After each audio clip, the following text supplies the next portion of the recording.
sampai oleh kowe pamargi mring kautaman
Suritinon ning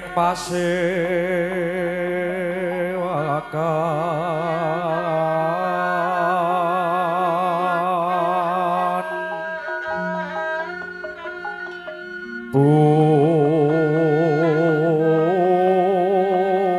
busana maneka warna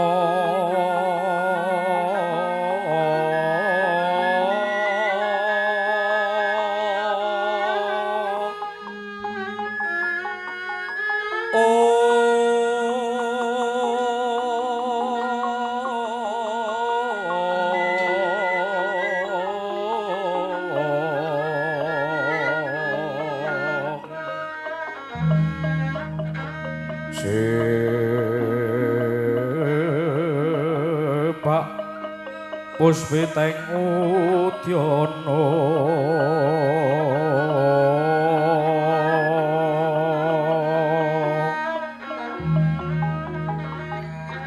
miang panjreh sarwa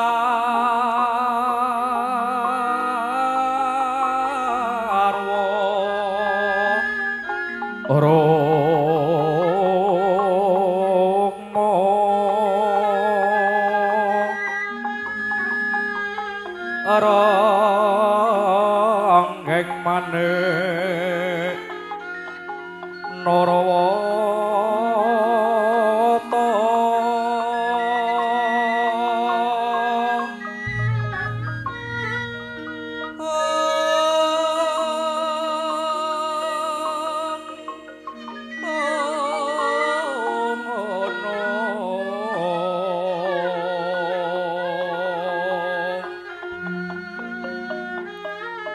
Obra banyo kang sumirat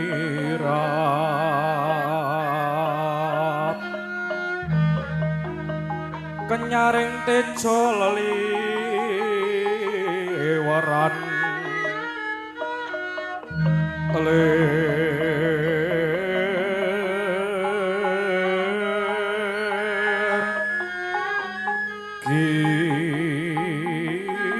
kilat sisiring kade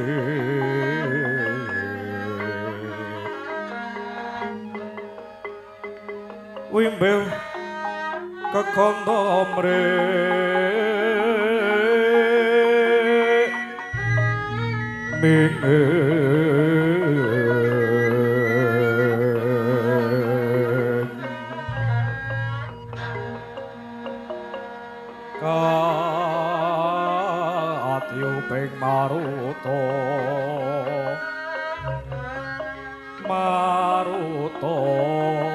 matur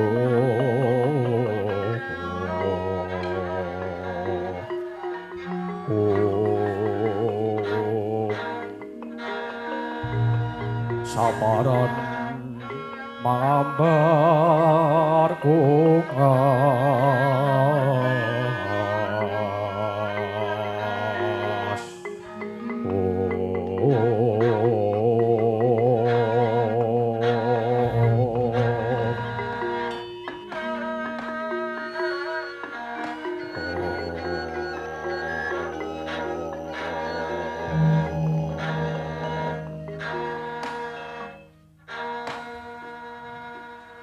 mengkoto Yayi Werkudara lan Yayi Arimbi pun Kakang Puntadewa kang rawuh ing kasatriyan Jodipati kene wigatine mung nderek mangayu bagya marang nugrahaning Jawata kang tumurun marang kalenggahan samengko.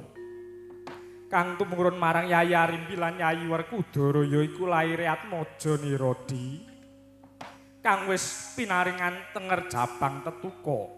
Pun Kakang Puntadewa melu bungah melu mongkok Jabang Tetuka kang minangka talining katresnan Yayi salah sawijining kabungahan dene tumrap wong omah-omah kuwi ora ana liya kalamun ta darbe momongan turta kakung mula Siadi wajib melu syukur marang kanugrahaning Hyang Agung kang wis sira tampa Yayi Bratasena. wah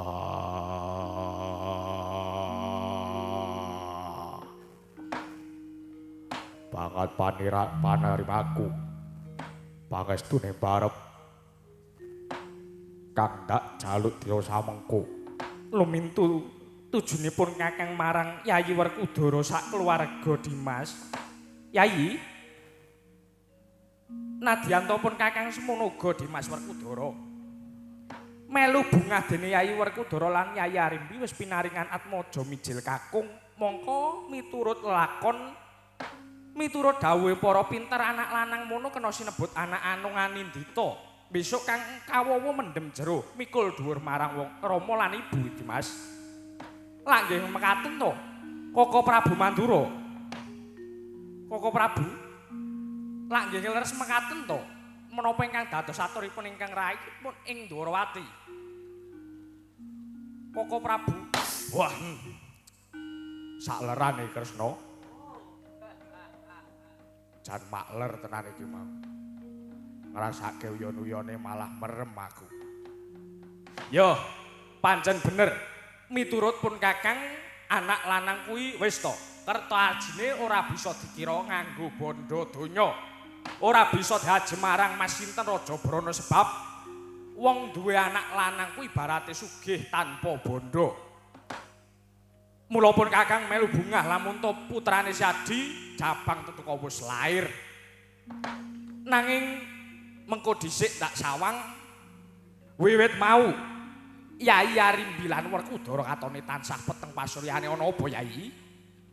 Wong nampa kanugrahan kok malah susah kuwi ana apa jane? Apa kaya ngono kuwi ora luput wong pinarungan kanugrahan kok malah semune kembang-kembang waspana apa Yayi? Wah tak trima banget kowe kabeh wong tuwa padha-padha beboreh rasane atiku. Kowe kabeh padha tutur-tutur marang Arimbi lan Werkudara kuwi tak tampa. Pancen kabeh ucapmu kuwi mau bener, ora ana kang luput. Anak mono pancen wujude kanugrahan gedhe tumrape wong dedodohan. Wong omah-omah yen kasenungan putra kuwi bungah kang tanpa upama. Nanging monggo kang tak sandang semune kosok balen. Lho. Kosok balen kang piye?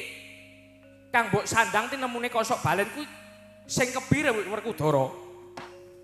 Delokon sawangen Arimbi kawit mau ora sambung rembug pendak dina anane mung nangisi kahanane kang temanduk marang Jabang Tetuka. Lho, putramu si Jabang Tetuka ya gene Yayi Sena. Wah ing atase Tetuka anakku bocah wis umur meh setahun ngalur ngidul isih mondho ngari-ari. Hari-arine digowo ngetan ngulon ngalung idul. Sebab nganti seprene durung ana gaman kang tegas mugel hari-arine jabang tetuku anakku. Saben cara nganggo gaman kang landhep ditamakke gumencleng suarane mletik metu gendine. Lho, pusere anakmu kuwi. Yo, Ora tedasing gaman. pancen kaya mengkono. Lah kuku kacamata Pancanaga kuwi kepiye Werkudara? Kuku Pancanaga ora bisa tedas nugel busure tetuko. Weh, lah dalah. Lah kok elok temen lelakone anakku sing tetuko Werkudara. Ora perkara eloke, nanging kang tak angen-angen apa ya bakal kedawa-dawa kahanane bakal kaya ngene. Apa ya bakal tumeka dewasa cabang tetuko bakal mondhong ari-ari kang kaya mengkono. Yen sira mentah kaya ngono, apa ora wirang kang tak sandeng Baladewa. Nuwun sewu, Kaka Prabu Ngamarata. Kepiye Yayi Arimbi ana apa? Panjenenganipun kula sampun boten kiyat matur labet sesek dodo kula ngraosaken kawontenan anak kula pun jabang tetuko. Namung amargi kemutan paduka nuwun tetiga menika utusaning adil pepetinganing titah. Pramila kedah mboten ketang seklimah kula badhe atur prasaja wonten ngarsa paduka sinuwun. Ya Yayi Arimbi. Ndak keparengake siadi matur apa ana ing palenggan samengko Yayi.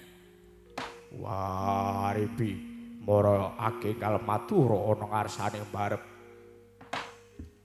Sinuwun Puntadewa. Saking pangraos kula mboten mantra-mantra. Ajeng-ajeng kaliyan Kaka Prabu Puntadewa, Kaka Prabu Kresna menapa dene Kaka Prabu Baladewa. Prasasat raosing manah kula kalenggan samangkih kula menika kadidene karawuhan Bathara Darma, Bathara Wisnu, tuwin Bathara Brahma. Sinuwun. Labet kasembuh luhuring asma paduka. Manah kula tumunten raos semeleh wit pitados mboten dangu malih anak kula pun tetuka tartamtu enggal luar saking panandhang. Kaka Prabu Ndwarawati, Kaka Prabu Kresna wonten tinimbalan Nyai Samyaji. Saking pandulu kula kados namung paduka Kaka Prabu Bathara Kresna ingkang kawimbelat sungkawaning galih Yayi Arimbi. Pramila sumangga Kaka Prabu sawetahipun monggo bara nganggenipun paduka badhe paring pangandika. Yayi Kresna, ana kene sing iso tak jagake mung kowe lho Yayi. Mbah kodhapukane nggo cak apa kuwi usah kurang ngerti. Mbah nyiter, mbah ngrebab, mbah keplok.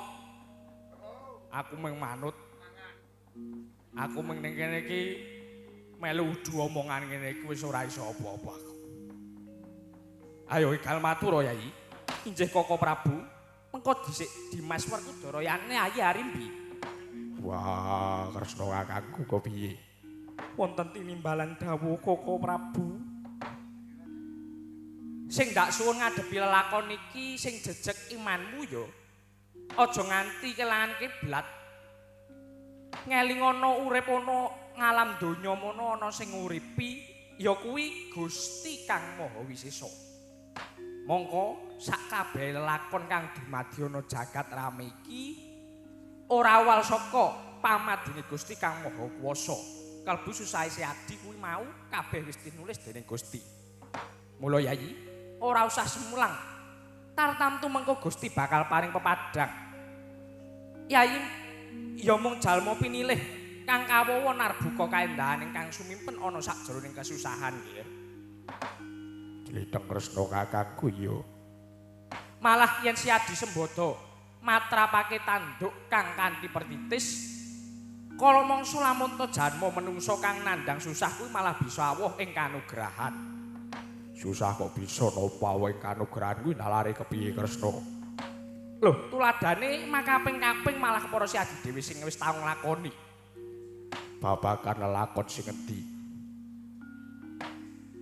Ing antarane duk rumuhun para Pandhawa nalika semana diobongon sajroning bali sigala-gala. Sapa to sing nyono nalika Pandhawa bakal nemu kabejan wujud aji-aji ya kuwi saka Yahnagaraja kang diparengake para Pandhawa. Sapa sing nyono nalika semana Siadi sakadang bakal wal saka bebaya geni banjur dikasih dening dewa, dewaning bumi. Iya apa ora? Wah, iya. Kaping pindho nalika para Pandhawa dilaropake dening para Sata Kurawa supaya mbabati alas Gung Liwang-liwung, alas Merentani ya alas Wanamarta. Nalika semana Pandhawa dijlomprangake karo kadang-kadangmu Kurawa. Ing sedya supaya Pandhawa mati ana sajroning alas gawat kliwat. Ning nyatane antuk Sing Bathara, antuk welasing Gusti Kang Maha Agung. Para Pandhawa antuk kanugrahan wujude negara gedhe, ya negara Ngendrawasta. Lho kuwi lho Layi. Mula sing tak jaluk panandhange sing dilakoni Yayi Werkudara apa dene Yayi Arimbi iki ditampa kanthi ikhlas lega lila lahir batine.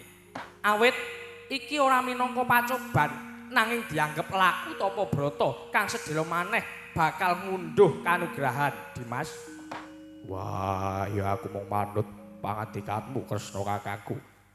Nun sewu, apa si Adi orang golek srana supaya pegat pusare anakku si Japang Tetuga Werkudara? Udakara pirang-pirang condro aku wis dawuh karo Jlamprong. Sowan ana Saptaarga nyuwun srana Kanjeng Eyang Wiyasa. Supaya nganti kalenggahan iki. Nanging ya kene kalenggahan iki Permadi durung bali ana Jodipati Kresna kakangku. Aku mung duwe pangarep-arep muga baline si Permadi bisa entuk gawe Kresna kakangku. Sidhem jroning pasewakan wadya gung tanpa sabawa.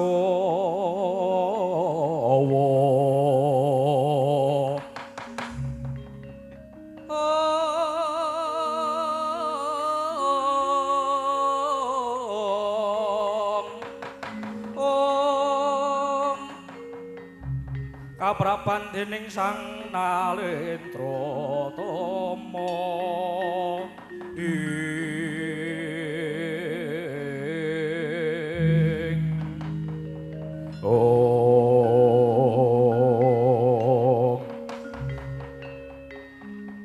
dereng dangu ingkang sami mbal wacana pihak ngarsa tangkeping wuri. Apa kok dadi daronane? Ora ana macan medhot Jaka kranging gajah medhot watilah kejawi namung sowanipun satria penenggak Pandhawa Dyan Arjuna ingkang lumabah mlebet wonten kasatriyan Jodipati dadosna kagiat kang samya mulat.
Wajraham Puspitoro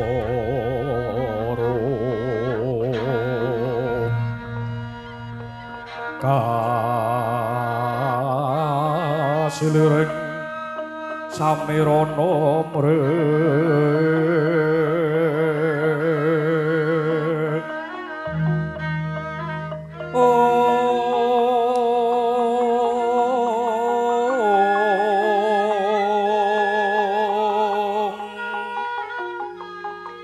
Sekar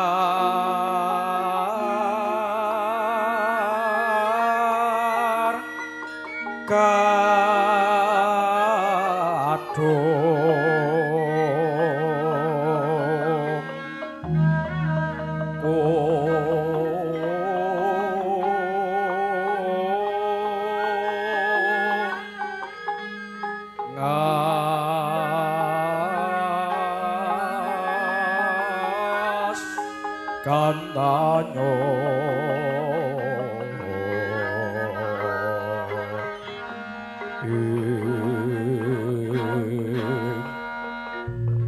maweh raras retnaning driya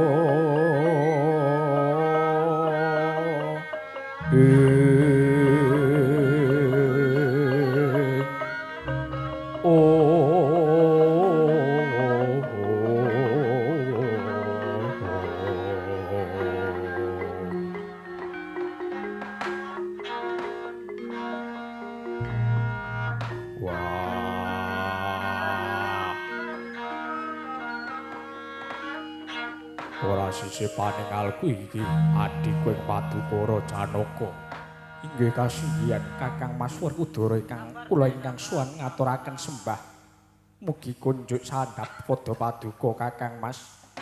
Wah yo wis tak tampa Permati. Koko Prabu Puntadewa, Koko Prabu Bathara Kresna tuwin Koko Prabu Mandura ingkang rayi ngaturaken sembah. Yo Dimas Arjuna wis ndak tampa. Yayi Permadi wis ndak tampa. Yo Dimas Permadi wis ndak tampa. Wah, jlambrong. Sawise sawetara nggonmu tak ustus ngulik srana suwanana ing Kanjeng Hyang Wiyasa.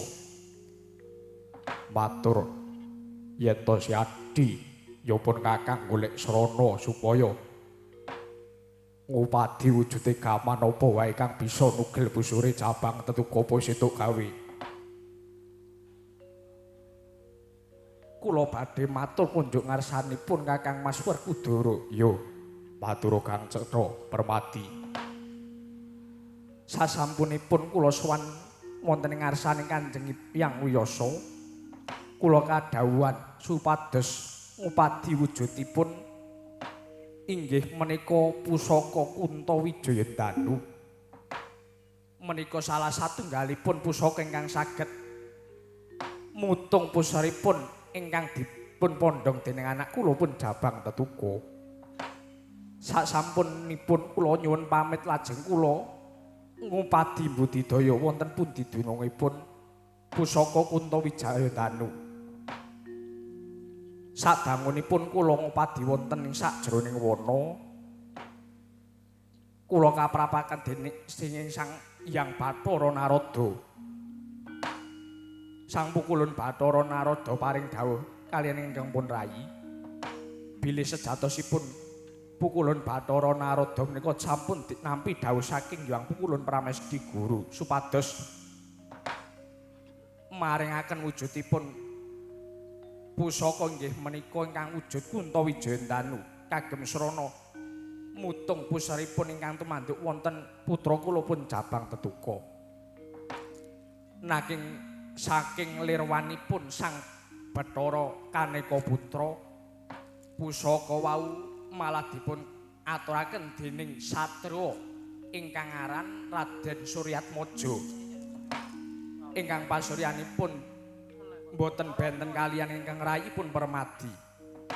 Anggenipun Sang Hyang Bathara Narada sisip paningalipun salajeng pusaka Kuntawijaya Danu dipun asta dening Raden Suryatmaja. Sasampunipun menika Raden Suryatmaja kula tungka lampahipun Kula suwun ngampil pusaka Kunto Wijaya Danu mboten niat ingkang rayi badhe ngrebat pusaka menika.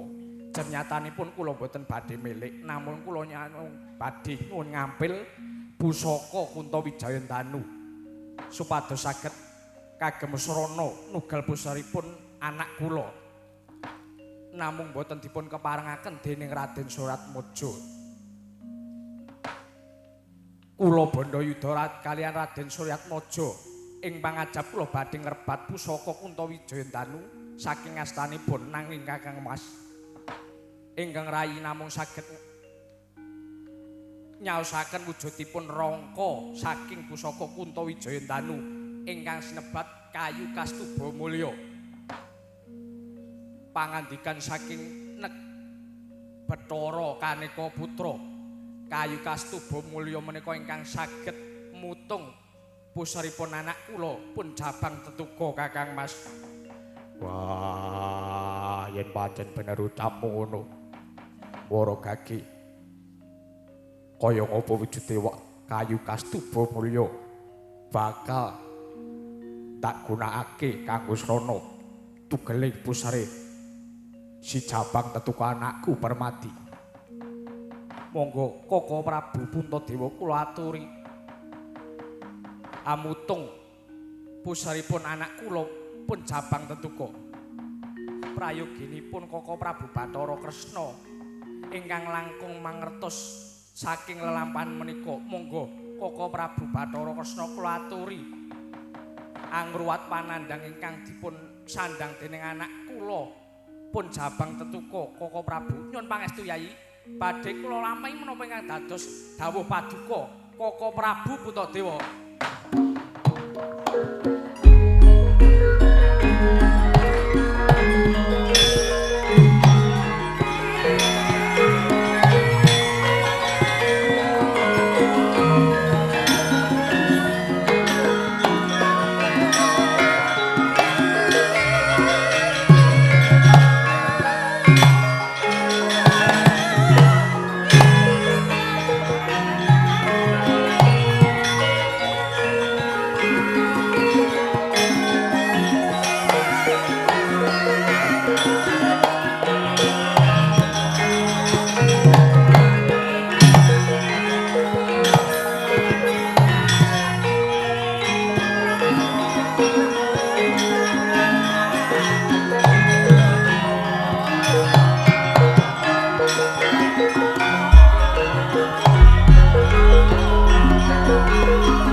Nalika semanten nata ing Ndarawati nedya nigas ari-ari kang mapan wonten ing Jabang Tetuga.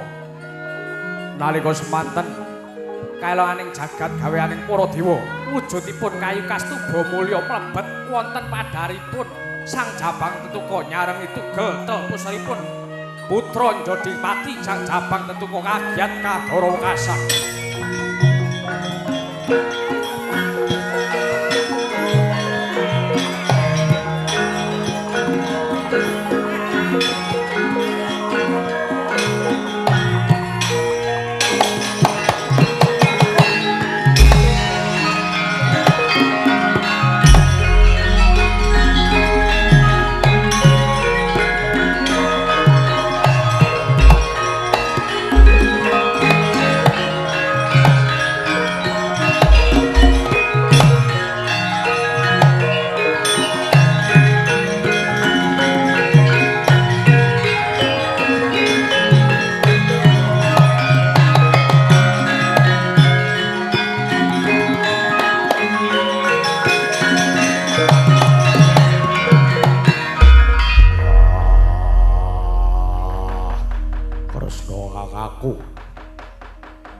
Lakon apa meneh iki kang disandang karo Jabang Tetuga? Pun Kakang uga ora mangerteni Yai. Bareng wujude kayu kastuba mulya ndak tamake wonten pusere anakku Jabang Tetuga. Lah kok wujude kayu kastuba mulya manjing ana padharane anakku. Wih lah dalah jagat Dewa Bathara lah kok elok temen. ing atase mung wujud kayu kok bisa ndayani kaya mangkono. Dereng dangu ingkang sambya enggal wacana. Pepatih dewa saka kayangan Suraya ingkang tumedhak wonten ing jagat inggih Sang Resi Kaneka Puta dadosaken kagiat ingkang samya mulat.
Ngudani aroma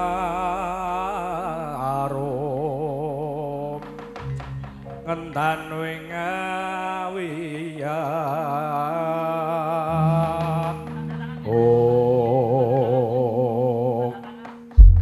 Putulun Werkudara aja dadi kagiating ati kita ulun kang prapta. Wah, Narada akekku aku ngaturake sembah basaku katur. Ya wis dak tampa. Pukulun Kaneka Putra ing wayah pun Puntadewa ngaturaken sembah. Pukulun Bathara Narada ing wayah pun Ndrawati ngaturaken sembah. Pukulun Bathara Narada ing wayah pun Baladewa ngaturaken sembah. Iya, putu-putuku kabeh wis dak tampa ora liwat pangestu ketamanana. Werkudara, Wah, ana apa? kepiye lakone anakmu si Jabang Tetuka? Durung suwe Kresna kakangku. Nugel busure Jabang Tetuka. Nanging kaelaning jagat para dewa kayu kastuba mulya malah manjing ana ing wetengke anakku si Jabang Tetuka. Wah, Narada kakekku. Lelakon apa kang bakal disandang marang anakku? Ngene ya, Nger. Sejatine iki kang wis tinulis marang kodrate anakmu si Jabang Tetuka. Permadi apa wis cerita gamblang karo awakmu? Wah, mau wis matur akeh. Ya kuwi lelakon kita kang disandang sak keluarga. Ulun mung weling karo kita, Nger. Aja pisan-pisan bocah iki besok cedhak karo sing jenenge Pusaka Kuntawijaya Danu Bratasena.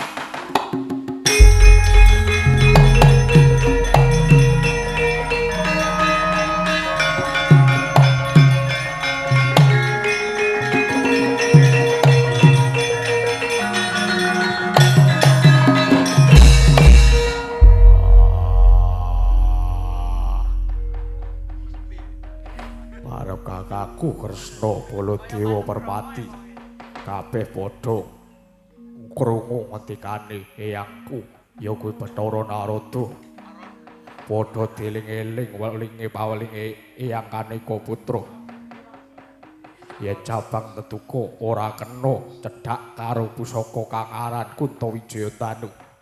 Ya bener. Merga kuwi besok bakal dadi pengapesane anakmu si Jabang Tetuka. Saiki ngene. Aku bakal ngaturake dawuh kang sing wis didhawuhake karo Adi Guru. Menawa dina samengko kayangan Suralaya katekan Duratmaka kang aran Prabu Kalapercana sakwadya balane. Ing sedya bakal Wah, saiki Jodipati kok rame men ta Werkudara? Garang ya malam minggu Lah. Cocok dinane, cocok gawane, cocok sembarang-barange. Iya. Saiki anakmu si Jabang Tetuko ndak suwun. Ndak do asta munggah ana kayangan. Dawuh saka Hyang Pramesti Guru, anakmu si Jabang Tetuko bakal dadi jago kayangan supaya mateni Kang aran Prabu Kala Percana lan pati-pati Sekibu.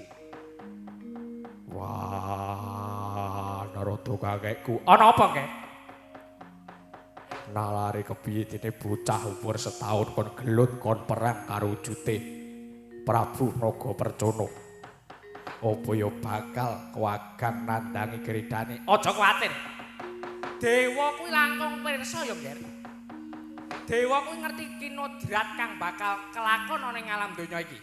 Wis, yen kita ora negakake karo anakmu, kita Bratasena putuku ndak suwun melu munggah ana kayangan supaya ngawat-awati karo anakmu Jabang Tetuko. wah yen kaya mangkono barep kakangku Jeliteng Kresna Buli ana apa aja ditegake yen pancen iki lelakone anakku Jabang Tetuko yo bakal tak temu bakal tak lakoni anggonku nglakoni kewajiban dadi wong tuwa yen pancen iki wis dadi kodrate Jabang Tetuko yo ayo bakal tak antepi Yen ngono ayo nderek laku ulun Bratasena.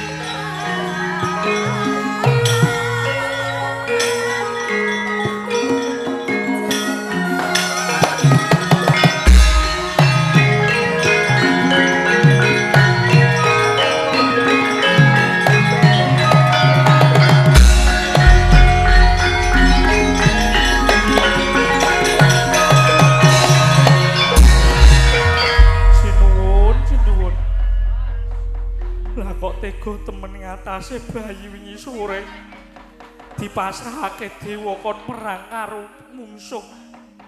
Kaya ngapa lelakone Jabang Tetuko sinuwun penggalihmu. Wah, Harimbi aja kuwatir. Dina samengko aku bakal ngetutke Tetuko yen pancen wis pinesti Tetuko dadi jagoning dewa ora kena selak. Muga-muga iki dadi jalaran anggone Jabang Tetuko bakal dadi satriya kang utama. Ndak suwun apa sing wis kok ngendikake. Mok lakon kanthi pertitis. Yo, ora usah kuwatir aku bakal munggah ana kayangan. Pun Kakang uga ora bakal keri, pun Kakang uga bakal ngawat-awati lakune si Jabang Tetuko Dimas aja kuwatir. Yo Werkudara, aku yo bakal melu munggah kayangan. Kula iki ingkang rayi boten badhe kantun Kakang Mas. Wah, ngaturake manuwun. Kabeh wis padha bantu, padha mengkalihke karo lelakonku yen mengkono ora sah dadak nganggo suwe. Ayo ditungko lakune. Eyang Kaneka Putra. Yo yen mengkono ayo pun Kakang uga bakal melu Dimas. Purna gatining panangkilan Sang Raden Werkudara sigra mebet wonten ing kedhaton kinapit gambaran gading kadherekaken ingkang garwa Diahayu Harimbi kawis tinggal saking mandra nganti kaya sesanti kamulyane.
leren dhisik no Limbu.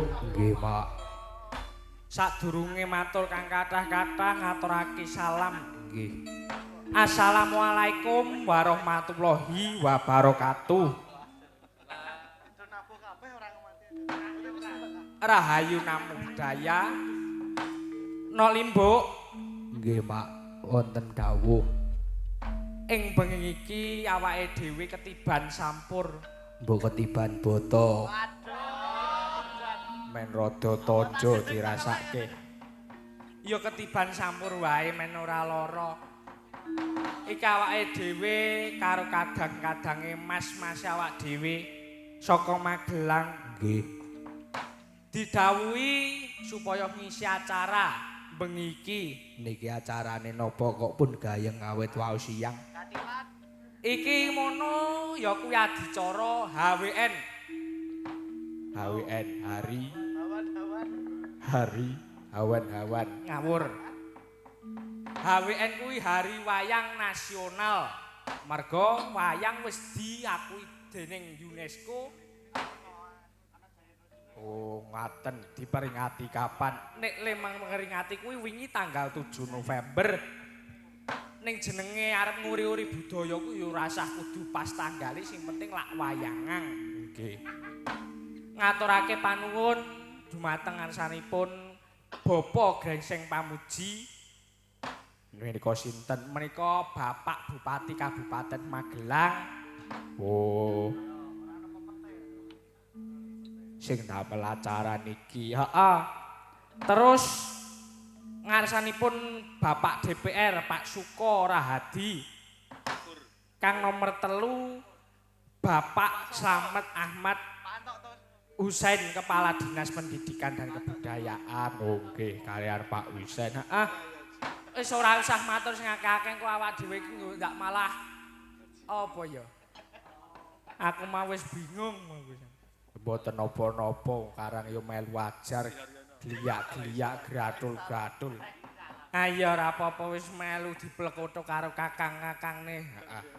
Ora apa-apa biasane wingi sok ngakali saiki yo gedhe diplekoto. Ayo. Iki mau panyuwunan merga Bapak Grengseng Pamuji kuwi rawuh Pak Bupati Kabupaten Magelang. Monggo Bapak mboten ketang seklimah kalih kelimah tigang kelimah paring pangandikan dumateng para yoga para masyarakat Magelang. Ngopo kok yoga? Ora apa-apa lah aku ki mau munggah deg-degan. Ayo wis ora usah kakean matur. Nggih, monggo Bapak Grengseng Pamuji kula aturi minggah wonten pepanggungan dados tunggal kalian kanca-kanca menika. Monggo Bapak.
Sugeng dalu Bapak.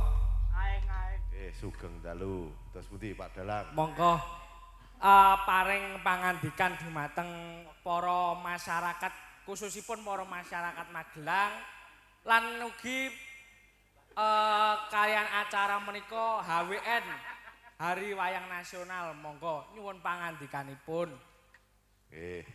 Matur nuwun sugeng dalu saderengipun. Assalamualaikum warahmatullahi wabarakatuh. Waalaikumsalam. Kepareng matur saderengipun kawula ngucapaken selamat Hari Wayang Nasional. Wonten mriki kepareng matur sebagai pemerintah daerah kami berkewajiban untuk melestarikan budaya nasional kita. Salah satunya adalah wayang. Maka oleh karena itu hari ini Dinas Pendidikan dan Kebudayaan ngawontenaken pagelaran napa mawon niki Pak Husain mau karawitan. Oh, dalang kecil ya kudune dalang besar gitu. Nggih. Niki sedengan. Ini sedengan. Oke. Mungkin Bapak Ibu sedaya sugeng dalu wonten mriki kepareng matur terkait dengan budaya, terkait kalian wayang. Kawula pengen matur bilih inilah hasil budaya leluhur kita ingkang sepindah wayang. Wayang yang dalam perspektif hari ini bisa dilihat sebagai salah satu bukan hanya tontonan tetapi juga tuntunan. Kita sebagai orang Jawa bisa melihat wayang dengan segala perspektif, sifat, orang, keadaan dan lain sebagainya yang ketika hari ini kita terima menjadi satu ilmu pengetahuan, hari ini wayang masih bisa tuntunannya kita gunakan sebagai sebuah pegangan hidup. Kita sebagai orang Jawa ketika melihat wayang, kita bisa melihat bahwa ternyata manusia tidak ada yang sempurna. Di setiap karakter wayang ada karakter yang baik, tetapi di dalam kebaikannya selalu ada kekurangannya. Begitu juga ketika ada karakter yang kurang baik, di situ juga ada kebaikannya. Yang bisa dipertontonkan dengan gamelan. Gamelan di sini juga menunjukkan ini satu-satunya, bahkan sampai hari ini, alat musik yang berbasis metalurgi. Ini tidak pernah diungkap. Kalau misalnya pun diungkap hanya di wilayah terbatas dan tidak pernah diungkapkan secara pengetahuan dan diviralkan. Karena hari ini itu modelnya kudu viral, ora kudu bener ning kudu viral.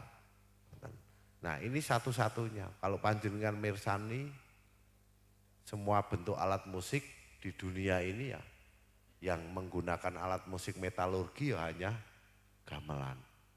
Dan masih eksis sampai dengan hari ini. Nah, dari dua hal ini kita bisa melihat betapa diluhurnya leluhur kita dan betapa majunya peradaban saat itu. Dan menjadi tanggung jawab kita semua hari ini ketika kita menjadi pewarisnya dan apa yang akan kita perbuat untuk masa yang akan datang. Dan saya kira ini tidak perlu dijawab, karena ini adalah tanggung jawab kita semua. Mungkin itu Pak Dalang yang bisa saya aturkan. Matur nuwun, sugeng dalu, derek bingah Hari Wayang Nasional. Semoga memberikan manfaat bagi kita semua dalam rangka mengembangkan, melestarikan budaya nasional kita terutama wayang. Matur nuwun, wassalamualaikum warahmatullahi wabarakatuh. Waalaikumsalam warahmatullahi wabarakatuh.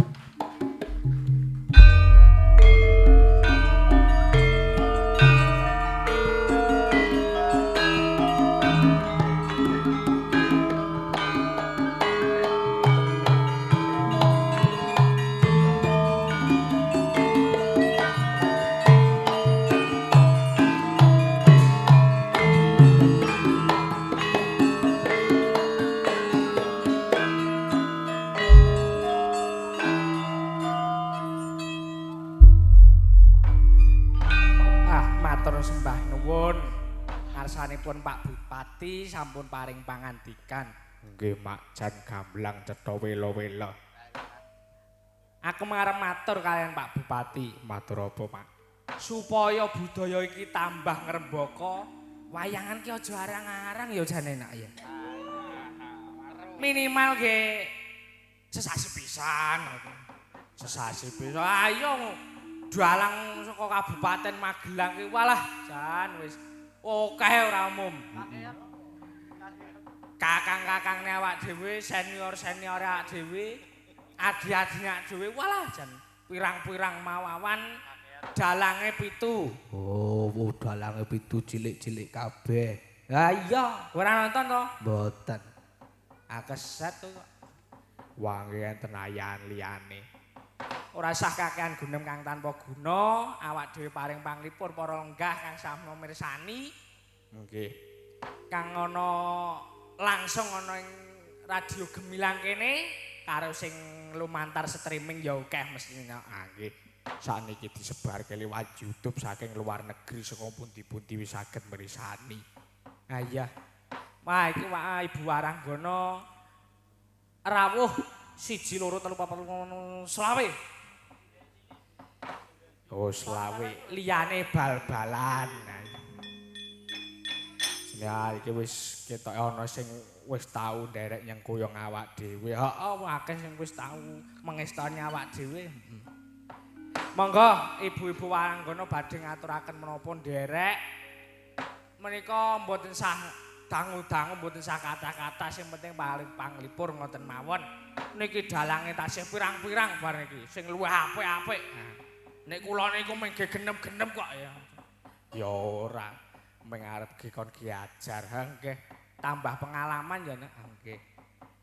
Monggo nderek sinten ingkang badhe ngaturaken. Nggih, kur mboten napa-napa. Monggo nderek mawon. Monggo. Wah. Monggo, menapa ingkang kur? Oh, anu kula nyuwun pepeling mawon. Nah, pepeling. Kok ora sing apa ngono sing nyamleng-nyamleng. Kok kuwi bagian buri wis aku ki wis ora iso mikir.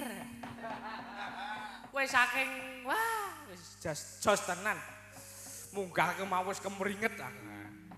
Di pengestani Pak Diantok ngasta gender. Aduh. Wah,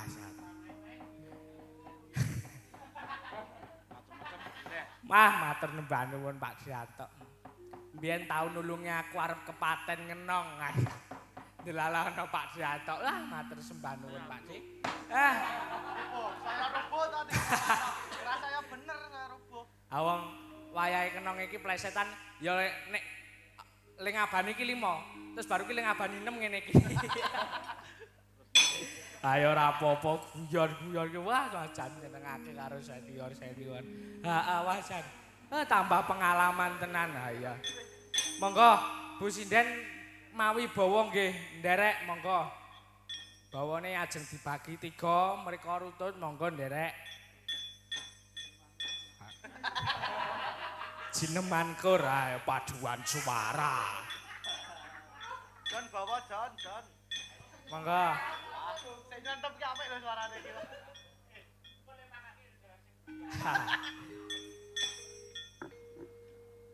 Rukun Islam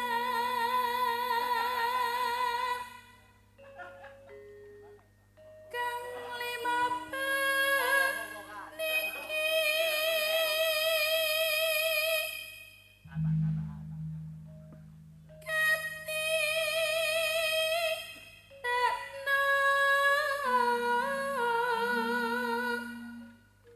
mring para sama Turi-turi putih iki. aja padha ditinggal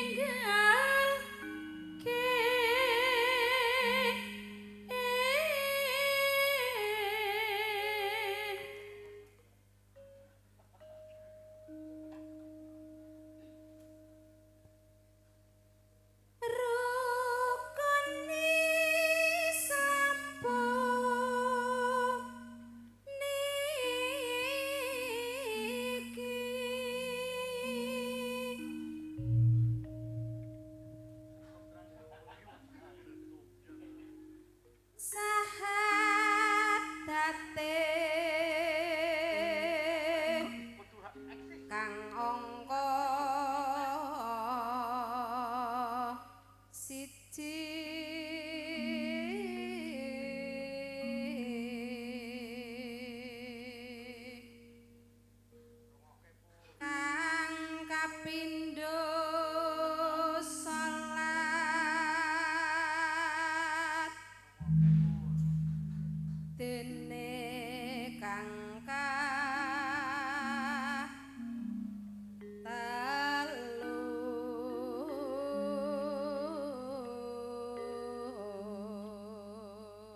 Dah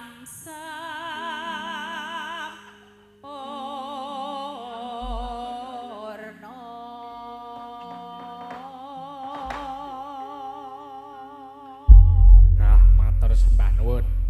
Monggo pepiling dados.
sapa?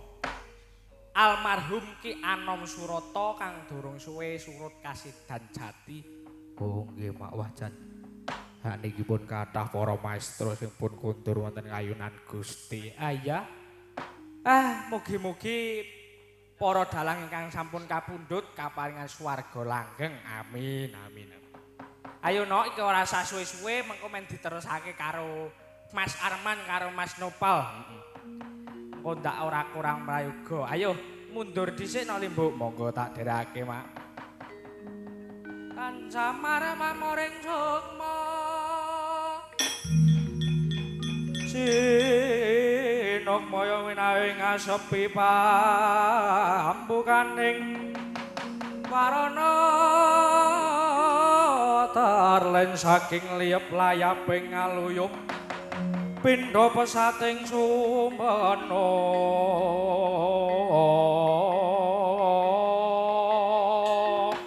sumo sopeng rasa jati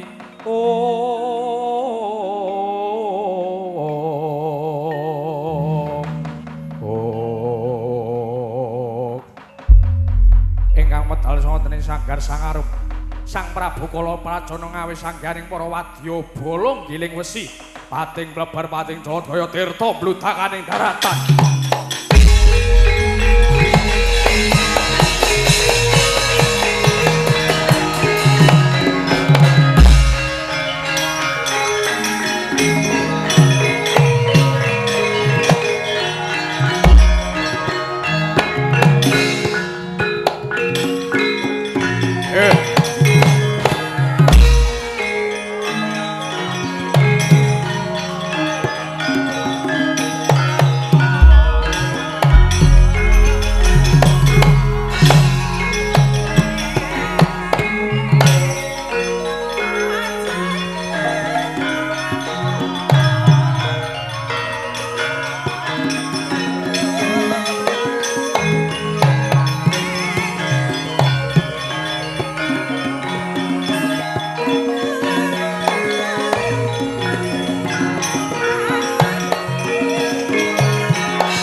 nanging prawadya bala sawega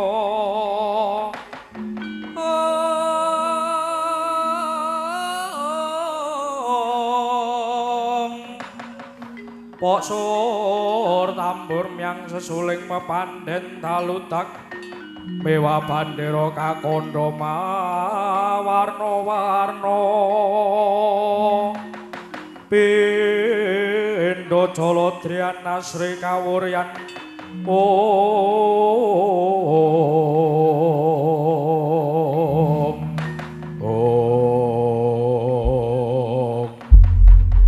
Patih kinasihku patih sekipu putra wonten tinimbalan kawuh Gusti Prabu Naga Prajana dina samengko wis kelakon nggonku munggah kayangan dina samengko aku wis bakal kakon anggone bedah kayangan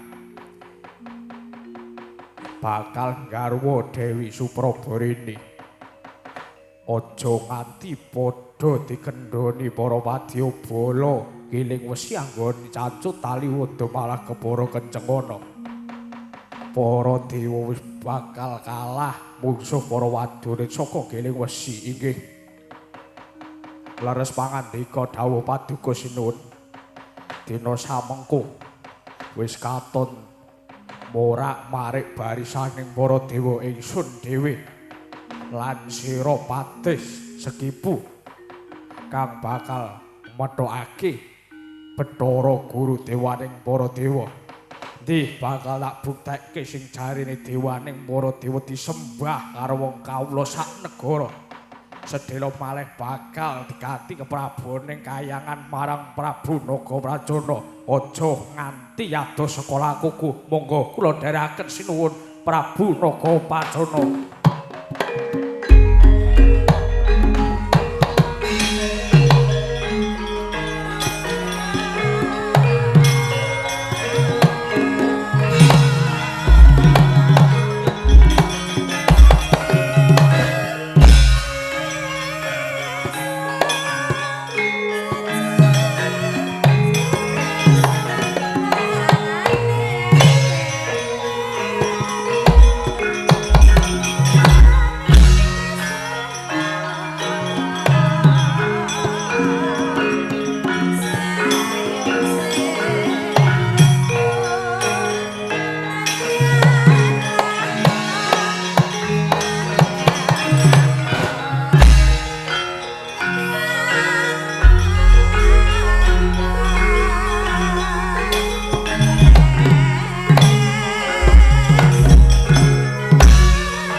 sesumbar mawa lindu bumi gonjeng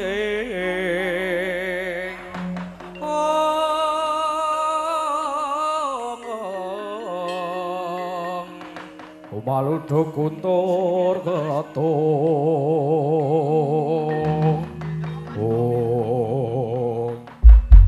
Wela dalah sawise barisan dewa mundur mungsuh perjurit saka ngiling wesi Satria gagah gedhe dhuwur cegat lakuku sapa kang dadaranmu Wah, jagoning para dewa. Aku Sadra penenggak Pandhawa Werkudara Wisapa. Aku pepatih negara Giling Wesi. Aku patih Sekibu. Yen kowe pancen bener jagoning dewa. Apa kowe arep ngapalangi apa kang dadi setyaku?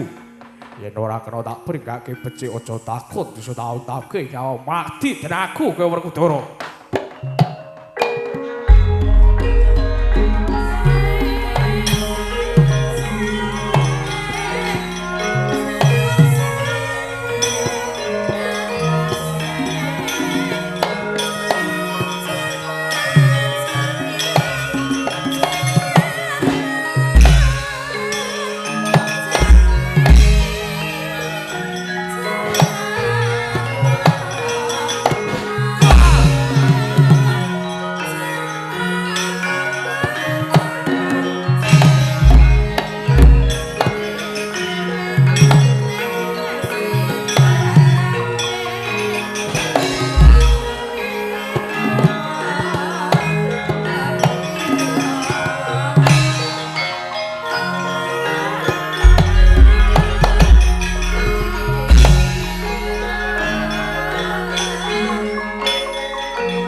sok-sokan kowe iki. Kaya sangar-sangara. Wah. Iki lho, isih ampuh ngalah ampuh karo anakmu. Wah, niatku ya mau arep melu belane kayangan. Sengane dhisik kersa. Iki lho, anakmu sing kan bakal dadi jakone. Mundur, tak pethukne karo Patih Sekipu.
Wis kentekan jago. Ing atase sadya semono gedhene mung tak getak mudhar mbuh tipane. Lah kok iki Bathara Narada nggawa bayi wingi sore nggo ngopo? Patih Sekipu kowe aja girang-girang kemuyu. Iki kang bakal dadining dewa. Piye? Iki kang bakal nguntake nyawamu iki kang bakal dadi jagoning dewa. Kowe ladara kowe ngino arep Patih Sekipu. Kowe ngino karo Patih Sekipu. Ing atase aku Patih Sekti kalintang jayaning prang. Mok toke bayi kowe tak untal ning dadi slilit untuku. Wah!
Mutar kowe.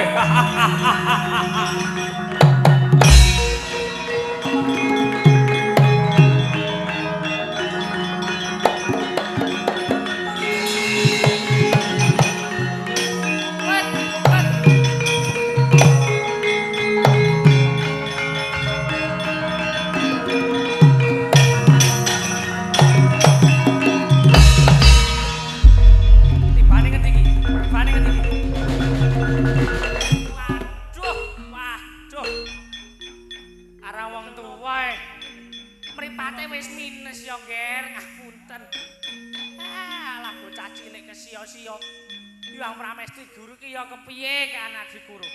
Bocah semene kok wah jan. Wis jan ora jalan iki. Wis jan tumarahe bingung ning ngene iki. Dewa bubar Adi Guru munjuk atur Adi Guru.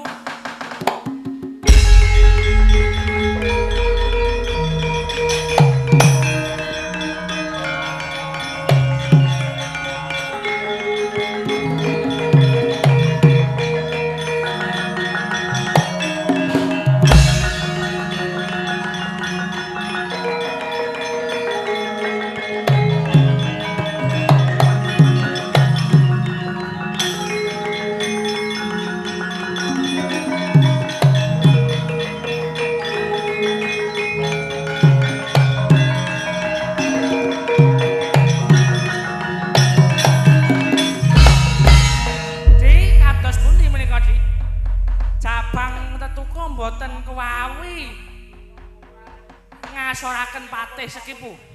Kakang Narada Japang tetuka badhe kula jadi wonten kawah Candra Dimuka. Dik, sampun ngantos kesesa menika lare tasih timur lho, di menapa mboten malah ajur tumpur kanpa dadi. Sampun Kakang menika keparengipun dewa tetuka badhe kula jadi lan ugi sesarengan kalian pusaka kahayangan ingkang linuwih supados ngawiji dhateng angganipun tetuka. Wah, menawi mekaten kula namung nderek. Monggo-monggo kula aturaken Adi Guru.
Inggih Kakang Narada menika tetuka langgih Jan. Wah, ngedapi-dapi.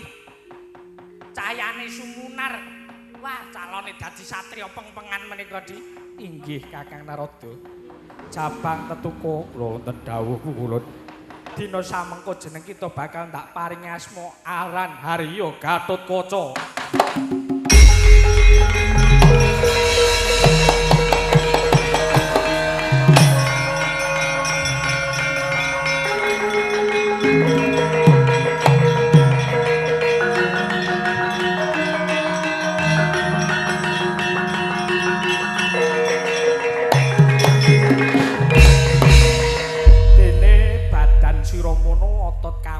Balung wesi.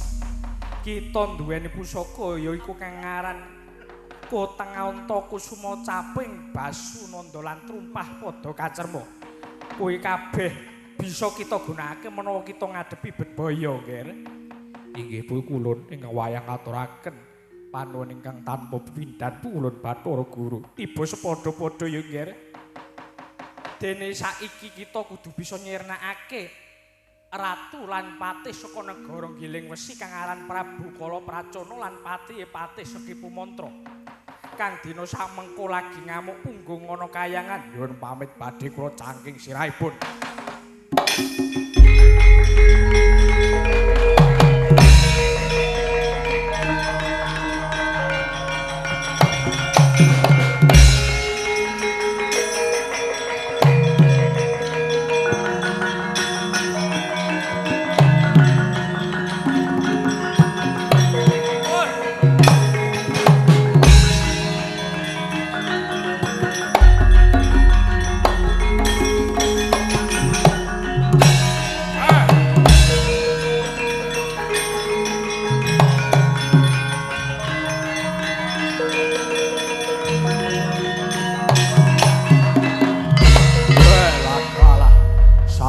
Gadhane murut sapa? Aku Raden Gatotkaca jago saka kayangan. Weh, ladalah. Ora pangling iki buayi sing mau dipethukke aku. Lah kok teko-teko wis dadi gedhe kaya ngene. Ayo yen pancen kowe kuat nandangi kredaku morage maju Gatotkaca gembol sirahmu.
Wah nyuwun ngapunten. Aja seneng nyokot ya.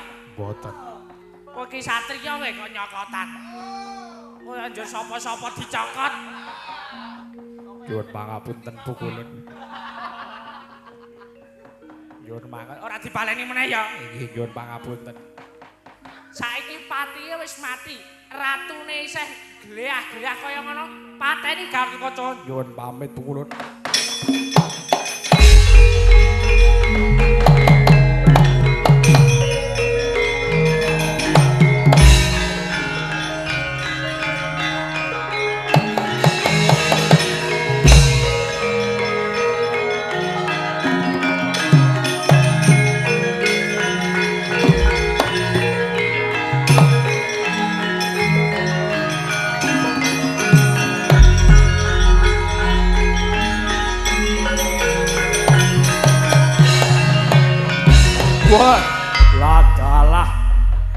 patihku kinasih mati karo Satru Onom. Aja takon dosa bocah wingi ora melu cawe-cawe aja takon dosa gaglak limbahmu kowe.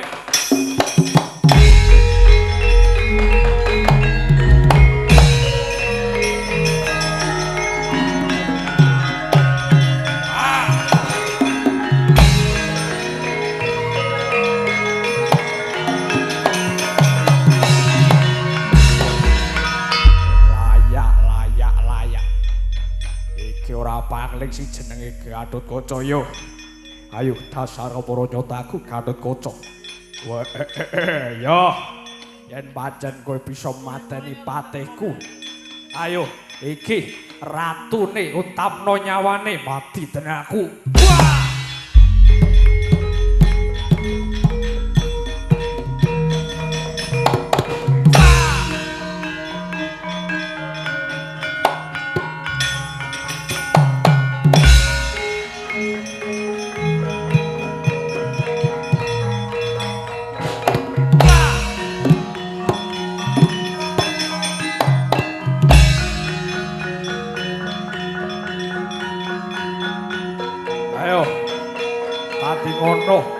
Naga Pracana